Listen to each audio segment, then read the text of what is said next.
Robin Sharma ji, Bhajpa ने एक बहुत बड़ी निर्णय ली है। जो स्थापित सांसद हैं उन्हें छुट्टी कर दी और नए चेहरे को मौका दी है। प्रधानमंत्री नरेंद्र मोदी जी क्या राजनीति कर रहे हैं, इस विषय पर क्या है कहना आपका? देखिए, प्रधानमंत्री नरेंद्र मोदी जी जो हैं वो राष्ट्रीय स्वयंसेवक संघ के स्वयंसेवक हैं। मेरे लिए वो प्रधानमंत्री देश के बाद में पहले मैं उनको एक स्वयंसेवक के रूप में देखता हूँ। और आरएसएस हमेशा से सेकेंड जनरेशन लीडरशिप को तैयार करके रखती है कि एक लीडरशिप हटी तो तुरंत उसके रिप्लेसमेंट में दूसरी खड़ी हो गई। आज जो आपका जो सवाल है वो कल जो 195 सीटों पे 33 वर्तमान सांसदों की जो टिकट काटी गई, आप उस पर चर्चा करना चाह रहे हैं। तो देखिए, सीधी सी बात है, पहले क्या हुआ करता था अटल जी के समय तक कि जो पुराने नाम चलते आए हैं उन्हीं को तरजीह दी जाती थी कि कहीं वो नाराज़ होकर ना चले जाएं, कहीं नाराज़ होकर बगावत ना कर लें। आज भारतीय जनता पार्टी का नेतृत्व स्वयं इतना सक्षम है, वो सोचता है कि भाई अगर आप नाराज़ होना चाहें आप हो जाइए। एक बात, हालांकि नाराज़ होने का मौका किसी को नहीं देते, हर किसी को कोई ना कोई जिम्मेवारी देके पार्टी में कंपनसेट किया जाता है।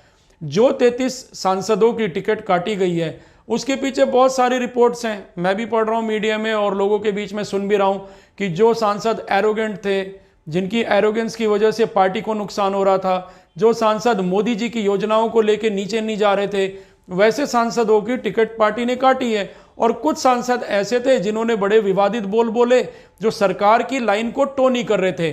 सरकार जो चाह रही थी, जिस प्रकार से मान लीजिए सरकार पसमानदाओं के हक की बात कर रही है, तो कुछ सांसद ऐसे थे जो उसके विरोध में बोल रहे थे।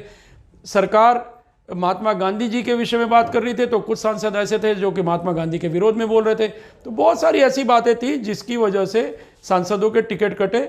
मोरओवर मैं बस एक ही बात कहना चाहूँगा, आज की डेट में मोदी जी को पता है कि कोई भी व्यक्ति चुनाव लड़ रहा है, चाहे वो स्थापित नेता हो, चाहे नया नेता हो, चाहे 2 बार का सांसद हो या कितने भी टर्म का सांसद हो, वोट मिलेगा मोदी के नाम पे। मोदी जी की वजह से सब लोग स्थापित हुए और मोदी जी जो चुनाव जो कैलकुलेशन कर रहे हैं वो आज से 10 साल बाद की कैलकुलेशन करके चल रहे हैं कि आज अगर भारतीय जनता पार्टी का मैं दूसरा नेतृत्व तैयार कर रहा हूं, दूसरे लाइन की पंक्ति को आगे लेके आ रहा हूं, तो 10 साल बाद वो नेतृत्व करने की क्षमता रखे।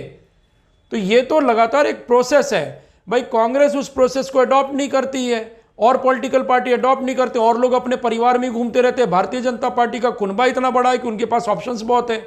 और फिर ना तो प्रवेश वर्मा जी विरोध कर रहे हैं, ना रमेश बिदूड़ी विरोध कर रहे हैं, ना प्रज्ञा सिंह ठाकुर विरोध कर रही है, ना कोई और विरोध कर रहा है।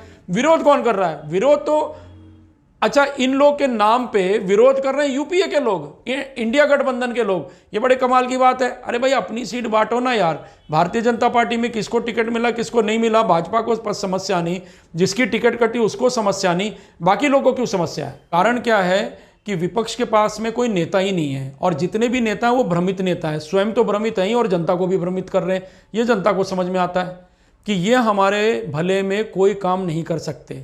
वो स्वयं अपने और अपने परिवार के भले में काम करेंगे, राष्ट्र के विरोध में ही उनके काम नजर आ रहे हैं जनता को। इसीलिए मोदी जी इतने मजबूती से अपनी बात करें कि अब की बार 400 पार। भारत मांगे जवाब चैनल पे यदि आपको हमारा ये वीडियो पसंद आया है तो आप इसे लाइक करें, शेयर करें और चैनल को सब्सक्राइब करें। मैं इसी तरह से जो जनहित के मुद्दे हैं, जो करंट अफेयर्स के टॉपिक्स हैं, इनको लेके आपके बीच में आता रहूँगा। जय हिंद, जय भारत, जय श्री राम।